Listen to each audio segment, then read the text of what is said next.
Hello and welcome to episode 33 of our Hearts of Iron 3 Puppet Master series. It has just turned 1948, which means, well, the game is supposed to end at this point, but I've gone and edited the save file so that we can keep playing just a little bit longer. Basically, I really want to beat the Soviet Union. We've been fighting them for, 6 years now? And basically we've ground each other down. There is, we're on about negative 200 manpower. The Soviet Union is obviously struggling as well, and over the last episode we've been able to push them back dramatically, and over the episode before that a little bit more.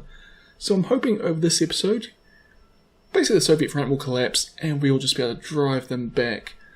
It's probably still a bit too soon before we can be capturing Moscow and Stalingrad and the other places we need to win, but we should hopefully make pretty big progress towards those places. But anyway, let's see how it goes. So you can see the front line here. Sorry, it's all paused at the start. I was off checking, making sure the recording was working, but it'll get going in a second. But you can see we're pushed quite heavily into southern Ukraine, and we're actually attempting an encirclement down by the Sea of Azov, where there's a... oh, there we go, finished checking.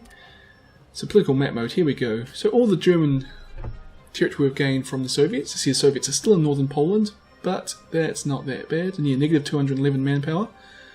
And my SS troops, you see we're trying to make a bit of an encirclement down the south here. We've almost done it. There is one province we have to take. Kepler's division is not in great shape. Von Erdmannsdorf and Bremer's are, however. And Reinhardt's not, but Student's is. And Student's going to go back up that Czechoslovakian division and hopefully get them to hold the line. But otherwise we just really want to capture this one province that Bremer has almost reached and prevent the Soviets from retaking it. And you see there's a pretty big stack of Soviet troops in this pocket. I think a lot of them are headquarters troops, which aren't that important. I'd much rather be taking out, heavy tanks or mechanized divisions. But I see there is at least one motorized division there, so that's something. And we have our big partisan uprising, where we're working towards it down in Southeast Asia.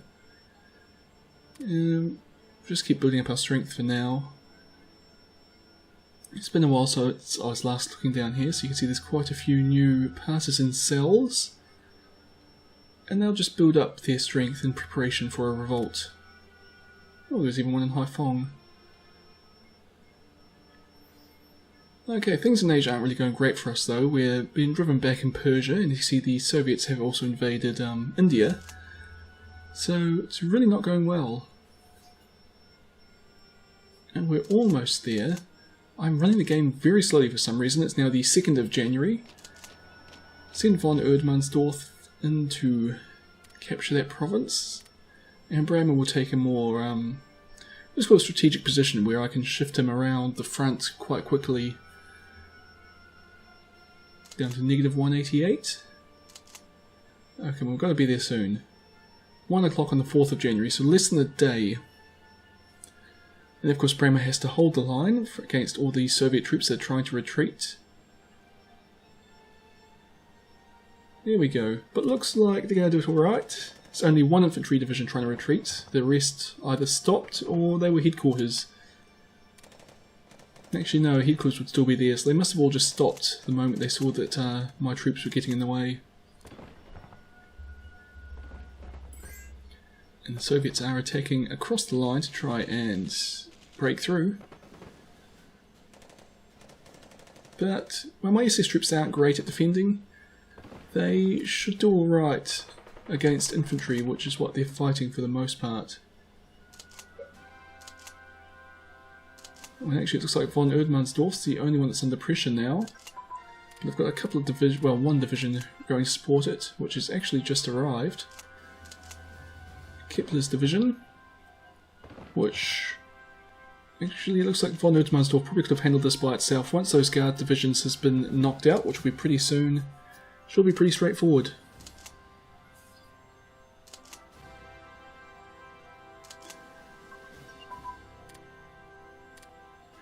And even though they're trapped in that pocket, the Soviets are still attacking inside it.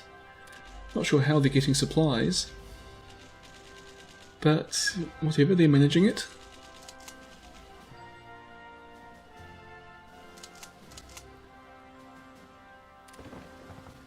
You have taken out that Guards division. Von Erdmannsdorf's taken a beating though, but the 4th SS could probably handle those 2 infantry divisions by itself.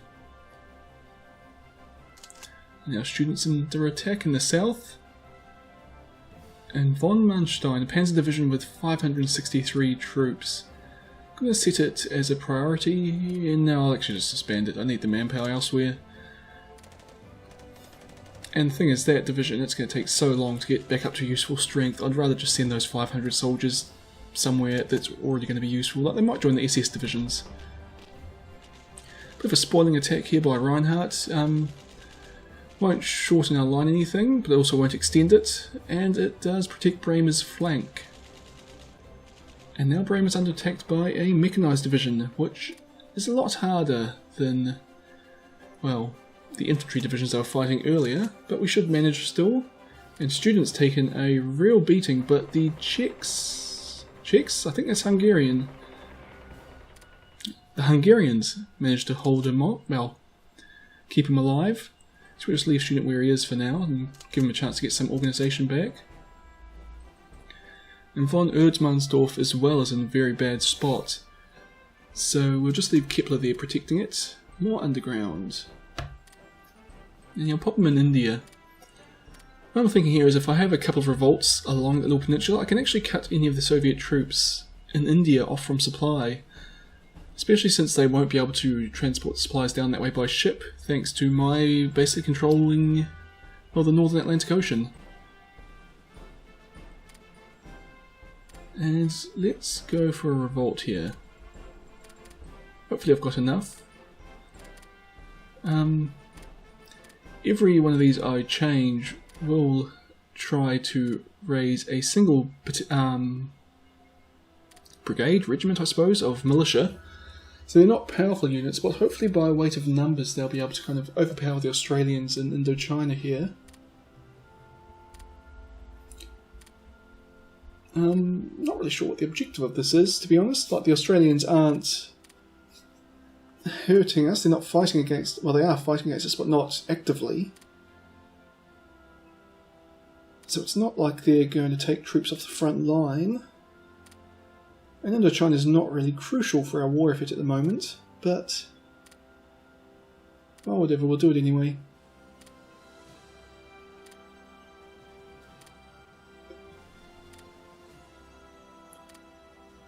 That takes a bit of time though.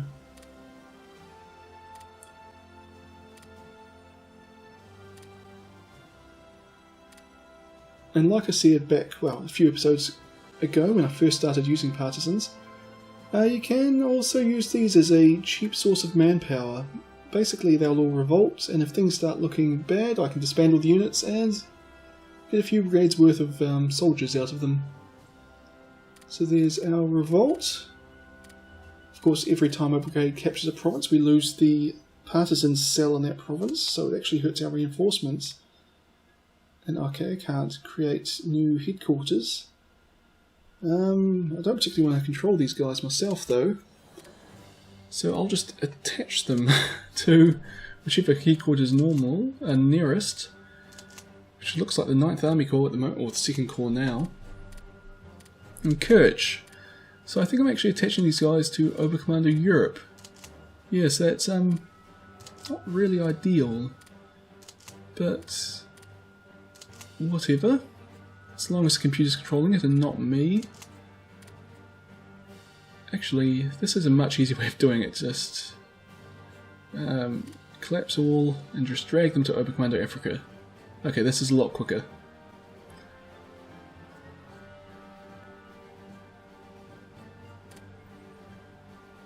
And let's just see what happens.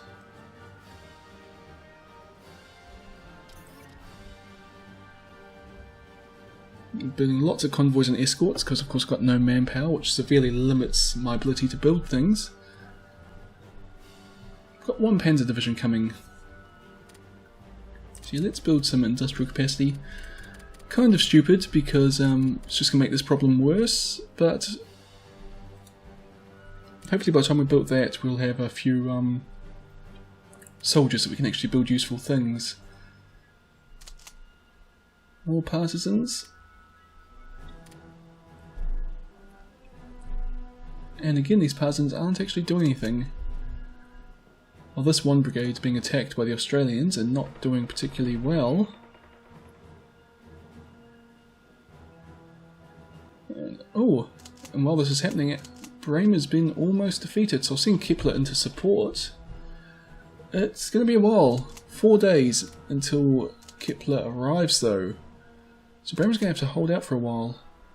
I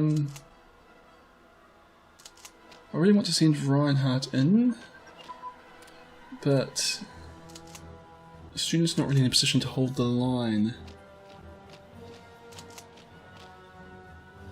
So I'm getting a bit frustrated by these troops not doing anything. So yeah, march on Saigon, you guys. I'm guessing putting these guys under AI control was probably a mistake, since the AI just seems to want to have them just sit still.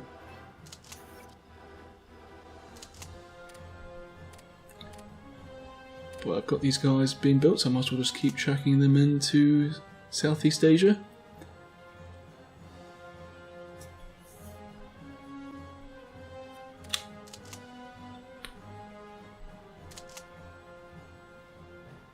Yeah, let's try and maybe if I give Oberkommando Africa, you know, Hanoi and Saigon as objectives, it might do something. Maybe. See, a bunch of troops in the north are actually in Oberkommando Europe's sphere of influence.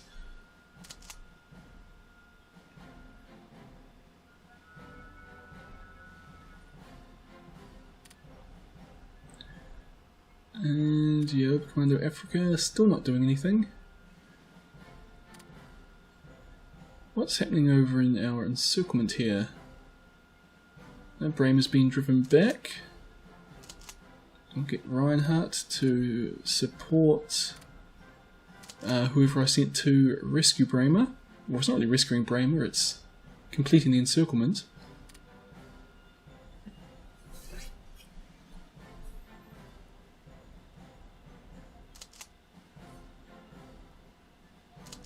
And Kepler's was guy, but him and von Erdmannsdorf are also under attack.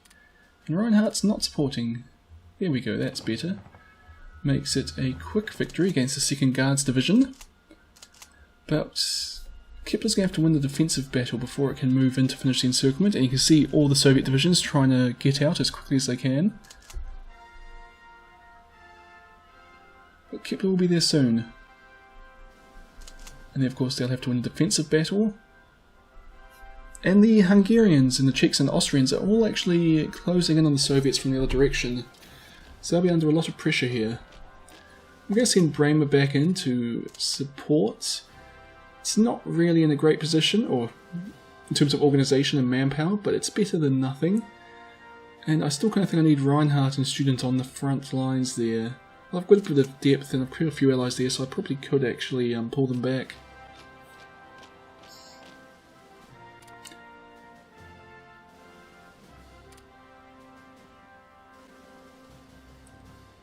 Okay, well, we've got all these partisans. They're not actually doing anything though. But I'm just going to switch a few of them back to just building up strength, because this obviously isn't doing what I wanted. And the Australian divisions are probably just far too powerful for a single militia brigade to actually defeat.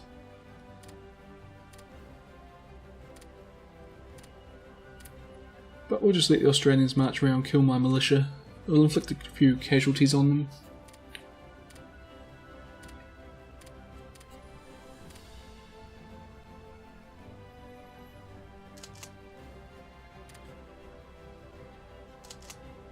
Okay, into Hanoi, and this guy's going to just try and capture the port, and then we don't have a lot in the south, but let's all attack that guy. As I said, just trying to inflict casualties on the Australians. Not really much more we can do than about that. Well, von Erdmannsdorf's the worry again, but looks like most of the divisions it's fighting are actually in a worse state than von Erdmannsdorf is. And the Soviets have now been reduced back to a single province, so I actually send Bremer in to attack over the river, just to add a bit of firepower to their attack. It's not going to do very well attacking across a river into a city, but the Soviet troops, they can't be in a good spot, so hopefully it'll be enough to tip them over. Anyway, I think Reinhardt and Stuart is now safe to move across to support the encirclement. Battle's not going our way, but the Soviet troops, because they're cut off, won't be able to restore their organisation, so it doesn't really matter if we lose this one.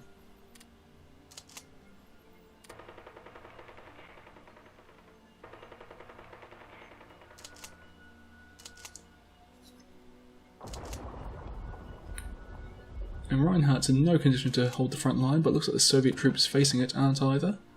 Actually, they brought a garrison division up to the front line, so the Soviets must be struggling if that's kind of their frontline infantry now. And you can also tell by the fact that they didn't completely wipe von Erdmannsdorf out in this attack, and hopefully Reinhardt will arrive in time to help him out. Nope, von Erdmannsdorf is retreating. Looks like we're about to force 3 Soviet divisions to surrender, but the 7th SS probably isn't going to do well. Soviets actually got a better general than Bremer, so their tactics are, well, our attack is defeated by their counterattack, and before then whatever we're doing was defeated by their backhand blow. So Soviets are getting very lucky in their choice of tactics here.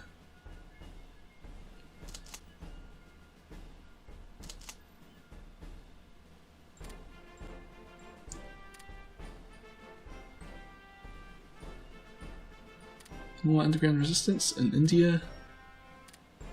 They said there's actually a purpose for a partisan uprising in India, in that they can cut off the Soviet supplies, whereas here it's not really likely. I mean, if I capture all the ports, I suppose we could then cut the Australian troops off, but these militia brigades can't really capture all the ports, especially since there are Australian troops sitting on them.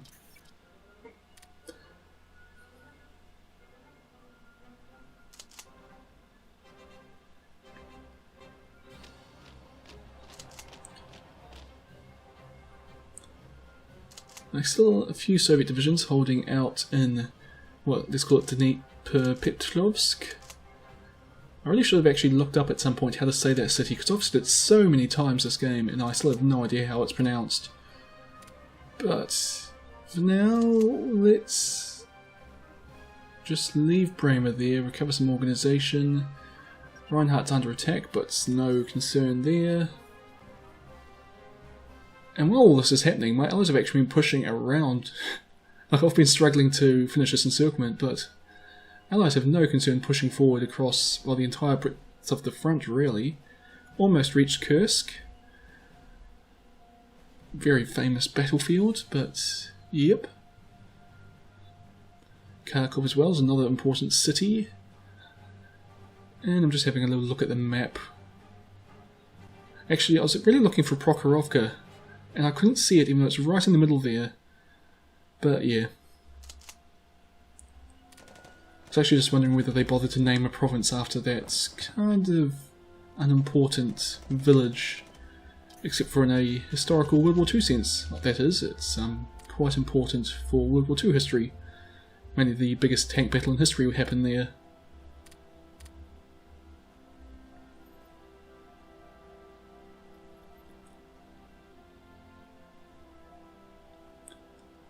Fortunately, it's going to take a while for those partisans to build up enough strength to actually do what I want. Oh cool, we've finished off the encirclement there. So now I'm actually thinking let's just do encirclements to the north. Basically hoping to link up with those troops pushing out of northern Poland, entrapping a huge chunk of Soviet troops against the Polish border. Got negative 199 manpower, so that's not great. And I think... should I disband these militia? Or shall I try one more push into Saigon here? Well, it really doesn't look like they're going to win, even against a single Australian brigade. I mean, it is a motorised brigade, but our militias obviously aren't of the best quality here.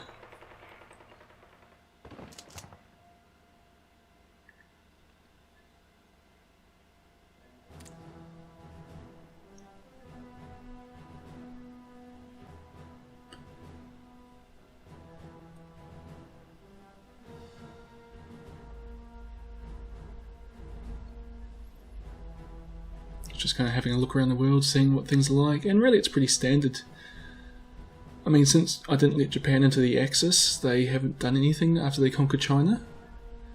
So, but other than that, it's pretty... Well, and Australia's gained a bit of ground in the Middle East because of, well, at France's expense. Middle East, the Pacific Ocean. Different parts of the world completely. And now I'm going to give up on this, disband all those units. Take 51 manpower, which is pretty important.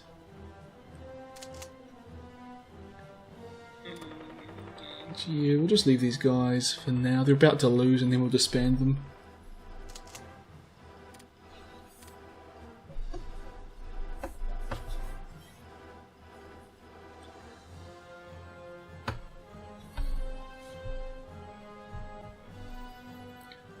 Cool. So Bremen is halfway recovered, but looks like everybody's actually in pretty good condition here. At full strength, their organisation isn't. Bremen's just run out of supplies, so his organisation's going backwards. But actually, he's only around 60%. And von Erdmannsdorf's engineers are in a really bad shape. So we'll just wait for a little bit longer, and I'll actually start researching a bunch of technologies. If you've been watching this series at the start, you'll see I was actually pretty good with making sure I wasn't getting ahead of technology at the start of the game.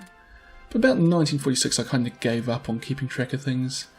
So now I'm actually just going to go through and research everything that I've wanted, just to try and keep it up to date since we are going past 1948. And there's still a few more technologies to get. Escorts, yep, destroyers and submarines we want here. The landing craft ones probably will be good, but not really necessary. I mean, I suppose at some point I might do a naval invasion of Canada, or Australia, or the United States, but I'm really kind of only playing this until the Soviet Union, at least at the moment that's what I'm thinking. I don't think it will actually get us through to Hearts of Iron 4. Well, the release of Hearts of Iron 4, but I kind of want to do a World War I game before then, just quickly.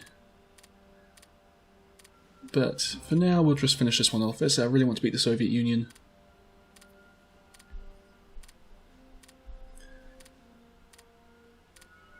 Agriculture in particular, I probably should have been researching, just because I need the manpower. And some of these, well, all the materials technologies are actually behind where they should be.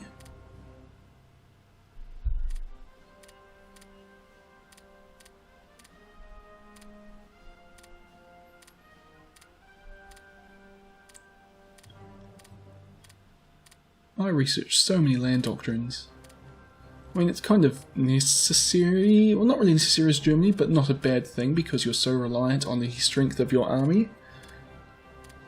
And you've kind of got the industrial capacity to have a wide range of troops. So I kind of did like the minimum for the, basically I did all the doctrines for all the troops up into the field. Well, except I think I was put through up a few garrison and militia divisions, which I didn't bother any doctrines for. But other than that, also not really sure if my naval bombers were worth it. I can't remember them doing anything spectacular. Well, before my invasion of Britain and afterwards, they did keep a lot of pressure on the Royal Navy, and especially after I captured the UK, the Royal Navy was sitting up in Scapa Flow just being heavily damaged, I'm assuming by my naval bomber attacks. And at that point the UK didn't have the industrial capacity to really fix them, so it was actually probably a huge drain on the UK's resources. But I don't imagine they sunk a lot of ships, so maybe not worth it. There was one, I think it was Hearts of Iron 2 naval bombers that were insanely powerful. And like, you just didn't need a navy, you just needed naval bombers and you could just do whatever you want. They sunk everything. But they fixed that in one of the updates. So anyway, my SS Corps, well, SS Army technically, are in good enough shape for me to go on the offensive again. I'm just trying for a bit of an encirclement here. I see, we're basically just going to strike north, encircling troops as we go. And I'll just modify it slightly, but yeah, we'll go to Kujansk. Oops. Around that city, Kharkov. No need to get into street fighting. And we'll be one province short of linking up with our troops, but hopefully they'll push up in time. Well, technically, I could actually move that division from, or the southernmost division up, because it's actually not going to serve any purpose. So I'll probably do that if my allies don't push up. Well, my allies, it's actually all German panzer divisions there, so hopefully they'll push up. We've lost the effective Great Air Force. Possibly I've been doing that a lot lately. I think it's because we've been building V2s, and then when they crash or explode, it gets taken off our Air Force total, so we no longer have a Great Air Force. Would be much worse if we're actually losing squadrons, because we can't replace them, since that requires manpower.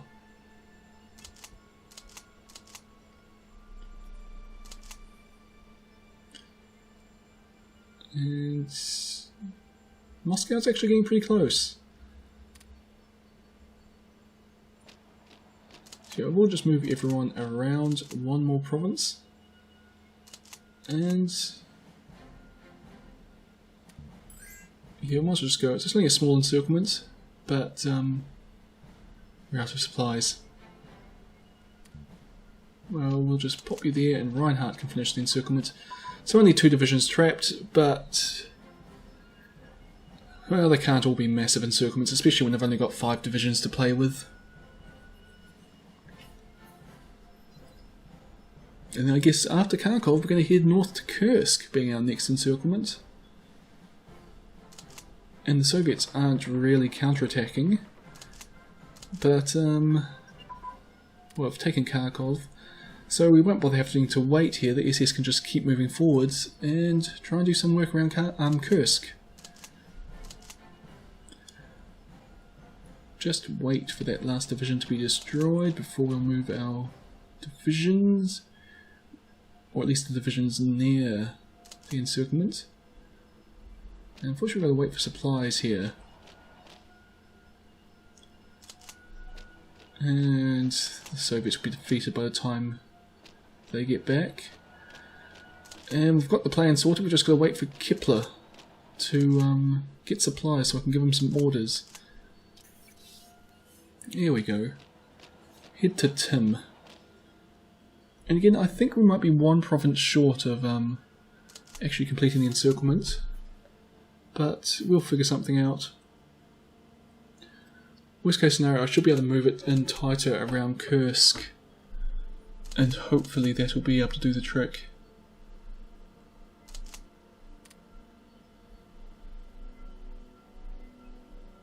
Now, the Soviets have taken a lot of ground in India.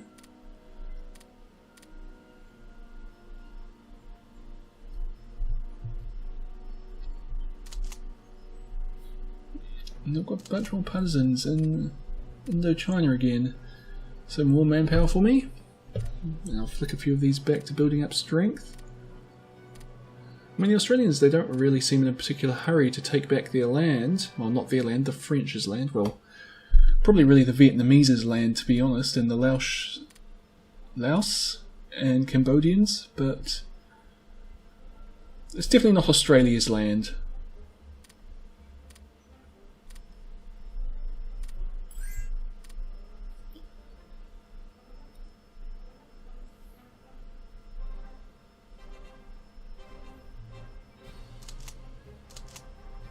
Okay, and we've actually almost done this encirclement. and 4 divisions trapped this time, so a bit better than last time. And again, the Soviets, they don't really seem to be counterattacking. I'm guessing their army is actually spent here. Oh no, there they go, they're trying to counterattack, but just not very effectively. And there is a gap in vet, if the Soviets could exploit it. But it doesn't seem like they're going to.